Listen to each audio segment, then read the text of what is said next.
Hi, this is John. I'm here in eastern Congo, DR Congo, in South Kivu near Bukavu, just south of Bukavu.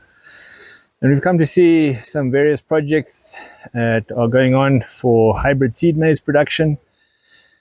And I'm just going to show you a little bit of what there is around here. We have here a demonstration of various crops. Here's amaranthus. This is an amaranth variety which is used for vegetables.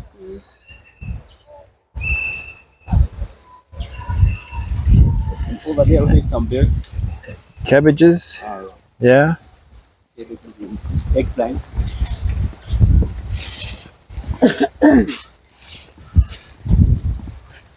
And eggplants here. Intercropped with cabbages. These are the African eggplants. Yeah, this is the African eggplant. Okay, I'm going to grow up.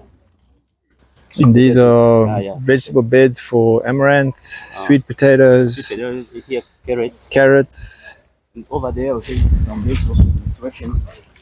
Here we have eggplants. Eggplants here. Give free. Yeah. And more carrots. And these are onions or... Yeah, so they're doing a lot of vegetables here to promote to the local community, to get them to farm with these crops.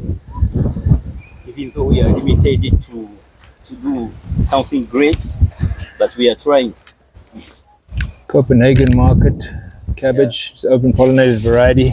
Yeah, just need some spray. Yeah, so doing a nice job here. Yeah, very nice. This group of farmers were attending a little field day where the lady in the polka dot top was just explaining to them what's been going on here with the maize demonstration and so on. They seemed pretty happy and very interested in what was going on. And here I came across a group of farmers preparing this field by hand with these big buzzers, turning over this mix of grass and sedges, getting ready to plant something. Very beautiful soil. When you look at the road cutting, they're deep soils, and here they're very dark, so probably a very high organic matter content. And from here, I then walked down a little path to go and look at the river that is in the background there. Most of the rivers that you see in this area are dark brown, full of eroded silt. But this little river was lovely and clear and flowing swiftly from the mountaintop nearby. And really a little beautiful spot. And there was a lady here doing her washing for the day or the week. And you can see how lovely and green and biodiverse this little valley is. And then from here I walked up to a nearby field where the farmer had planted a small orchard of avocado pear trees. There are a lot of avos that you see being sold in this environment here and in the villages nearby. This is quite a high altitude. It's around 1700 meters above sea level, so quite cool. He's planted quite a large number of avocado pear trees here. I'm not sure if they grafted. It was a bit difficult to see. I think they actually are grafted trees. And then next to the avocados is a seed maize field. This is one of the first hybrid seed maize fields being grown in eastern DR Congo. The brown maize on the edge is the male. This is close to maturity now, so the male is earlier maturing than the female and it's drying off quickly now. And the female is a single cross, so it's big and vigorous. And the nicking has been good. There's good cobs on the female, and they'll get a nice sort of seed out of this 1 hectare, maybe up to 4 tons of seed, which will be great to be able to distribute that to farmers who will receive homegrown hybrid seed for the first time in DR Congo. There's the male row in between the female rows, and the farmer, the seed company, has done really well here. And here's another little field where the farmers have prepared and planted sweet potatoes. Those little plants that you see there in the prepared field are sweet potatoes. It's quite a steep slope here. You see a lot of farmers growing crops on steep slopes, and there is quite a lot of erosion around. And then they use this wild ginger as a fence line, and that's very common around this area. So again, there's some cassava there and a little bit of maize. This maize is really miserable, unfertilized, local open pollinated varieties. They'll get virtually nothing out of this maize. You can see very small cobs just haven't grown. These soils are also very acid, so I think that's also affected it. But cassava is a very common plant, and it's one of the staple foods in this area. And you can see in the background there bananas, so a lot of bananas as well. And for legumes, they grow things like groundnuts, but here you see sweet potatoes interplanted amongst the maize and the cassava. It's a very mixed cropping, very diverse, very lush, very green, lots of rain, and very nice environment. Here we have a small homestead by the side of the road, made out of these mud bricks. There's no one here at the moment. I couldn't find anyone. I think they're probably in the field doing their land preparation or weeding or planting or whatever. A very nice simple house, and then next to a forest, these are gum trees, and those big broadleaf plants there are taro. It's a root vegetable, and in the background there's some bananas. They use a lot of timber in their construction, so these gum trees, these tall thin gum trees, are used for their building projects. Very pretty, as you can see. And here's another homestead where in this little hut here, I'm not sure what they keep in there. There's a chicken in there and a little fireplace, so I'm not sure if it's a cooking kitchen or there's a duck, and then the mother with the child. And these are cassava roots laid out to dry, and they'll be peeled, chipped and stamped into a meal which they'll use to cook with. A lot of bananas in the background there, so very nice simple homestead. And here's a village scene nearby. It's a very small village on a busy road going through to a place called a Turi. Yeah, the ubiquitous trucks. This is the hotel we came to, but next to the hotel is a hardware store. You get all the basics that are needed. Inside you can see quite a range of products that this hardware store is stocking.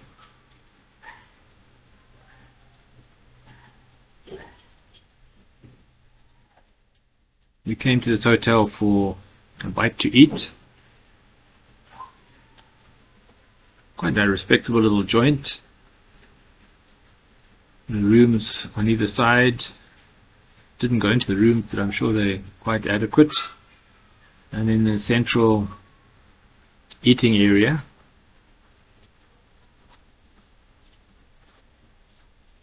these are the people that I was touring with. These are NGO people and a small seed company. We came here to have a drink and a meal. And this is our meal. Gocha goat meat and onions and bread, ugali.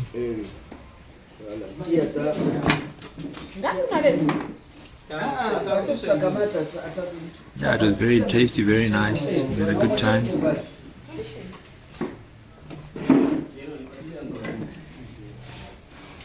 And here was a fish pond that I came across in the valley bottom. Small fish pond for breeding and growing out mostly tilapia, I think. And this is a typical scene of that you see on the side of the road, a valley, quite steep-sided. You can see they've cultivated those steep sides. There's maize growing there with intercrop with cassava. Very beautiful, green, lush. You can see the color of the soils, red, acidic. There's beautiful trees here in eastern Congo. No idea what this is, but it's magnificent. And here's another one. Here's another one which looks like a fig, but I don't think it is. It's really magnificent as well.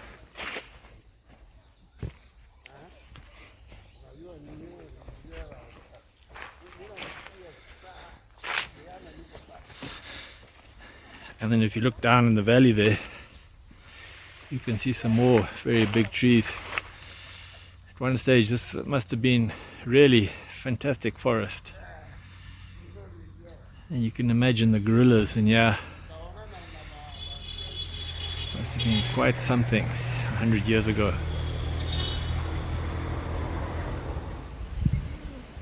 Here at the government station, there's an interesting old building here that's been basically abandoned.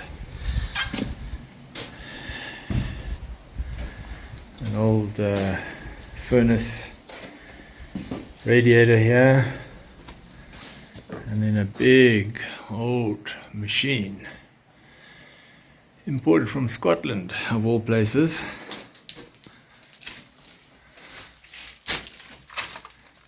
No idea what this thing was for. I'm suspecting it was for coffee.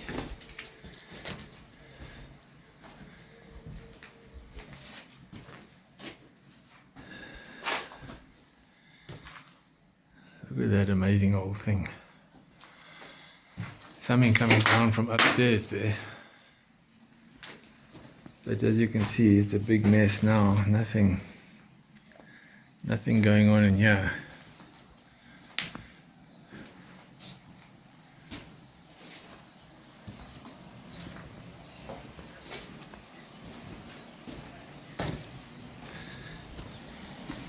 When you look at this outside here, I think this is where they would wash the coffee. Let's go and investigate upstairs.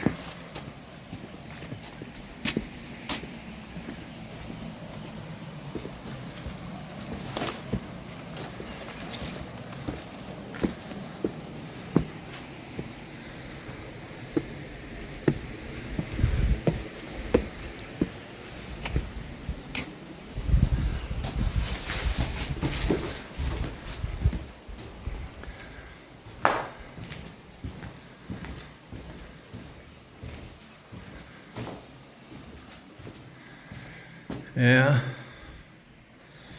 interesting old place. Let me go around the other side and see what it's all about.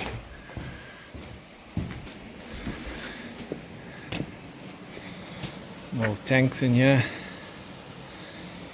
Maybe that was where they would ferment the coffee. I'm not sure, just making assumptions here.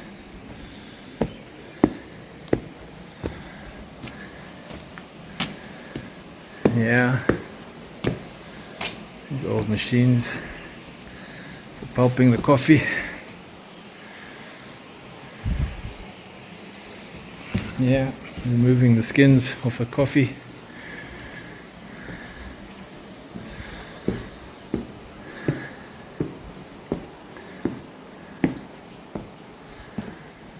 So I think the coffee would have come in at the top here. I've sort of gone backwards in this whole thing. Coffee would be brought in here, go through this, down into these pits.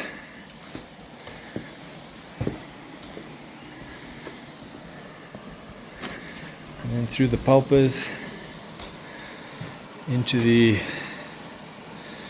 vats down there for a few days of fermentation, and then into that room where I was just now. If you can see on these machines, there must have been some serious belts being driven off some kind of an engine. I don't know where the engine was sitting. Yeah, quite fascinating how things can just collapse, come to nothing.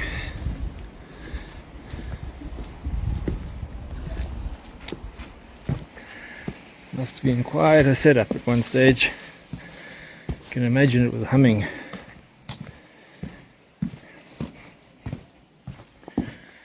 With activity and coffee production.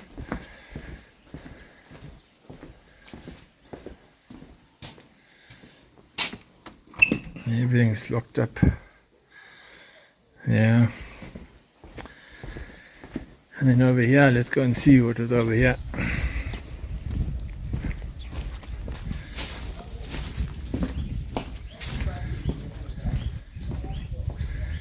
Yeah, can't get in here.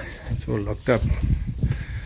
So I have no idea what was in here. Maybe this is the kind of storerooms and so on.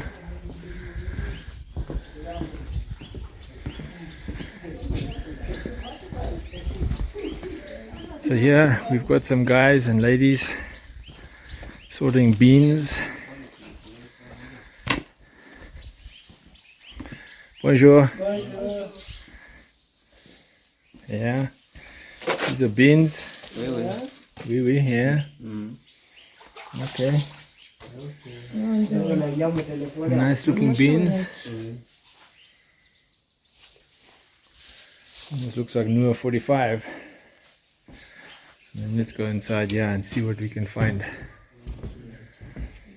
Okay. Kind of a storeroom of sorts. Nice wooden floors.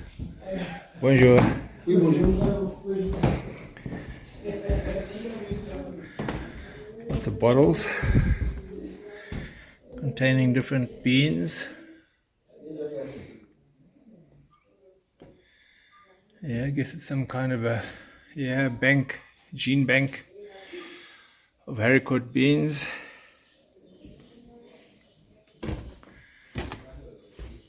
This looks like groundnuts they planted here.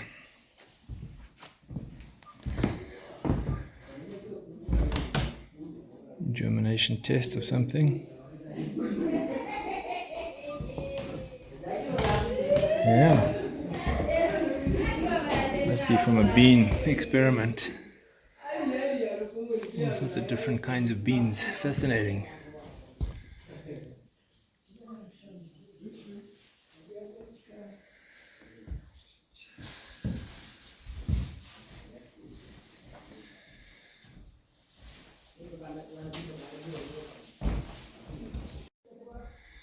Now I'm going underneath the building. Wow, look at this old planing machine. A nice old woodworking machine here. That's ancient. Imagine how many planks of wood have gone through there. An old table saw, no longer functioning. And these old tables here, woodworking benches of sorts. You can see the old cut marks in them.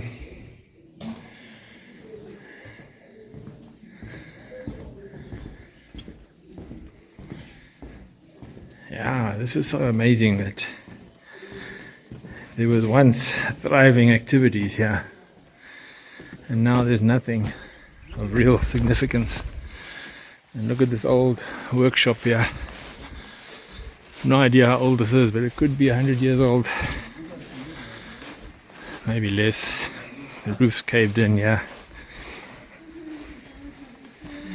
This is the old workshop. Look how many bays there were. Must have had a lot of vehicles running backwards and forwards at this estate.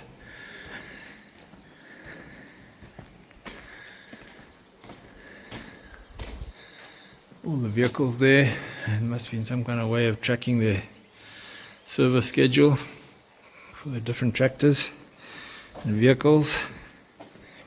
And this is the workshop. Hey, look at this old lathe. And it looks like they still use it. Oh, drill press here. Workbench. And then in here, a generator. Wow, look at this old thing. Bonjour. Bonjour. This is a generator? Oui. Yeah? Oui. Very old. Panne. Died. Mauvais. How old? Oui. How many years? I know Mangan. No. No. Okay, amazing. And the old power supply here. Distribution board, cables. Spare shelves. Amazing. Absolutely amazing. What we've got here. Wow. This is the distribution board. Sounds like it's still functioning. Okay. There you have it, an amazing little tour of an old factory that no longer functions. Dilapidated, historic, fascinating, and probably never to be revived again. This is Lake Kivu, and the buildings in the background there, the town is called Bukavu.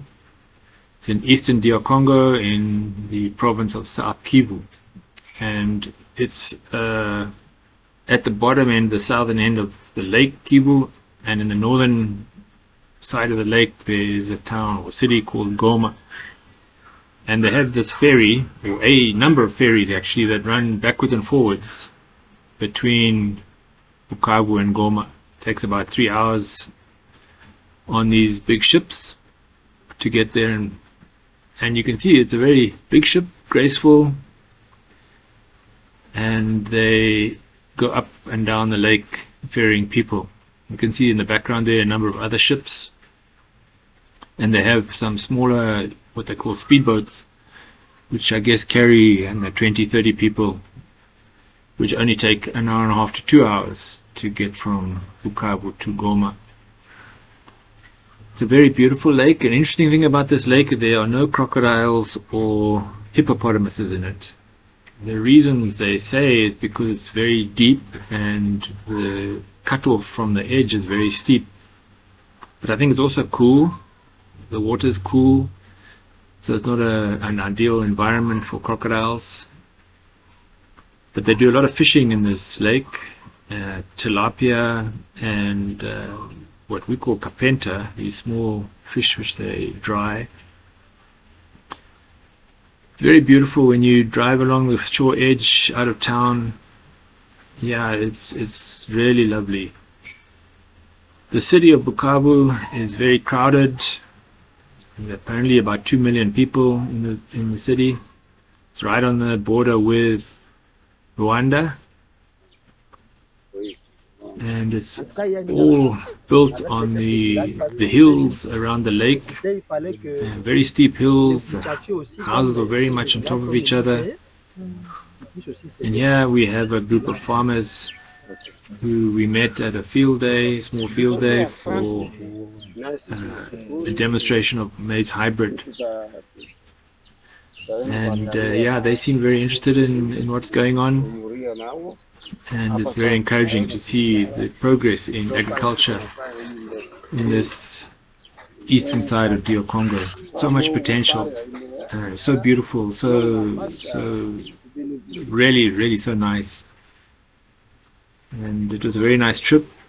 And so, yeah, enjoyed it. I hope you enjoyed this little video. Thank you for watching.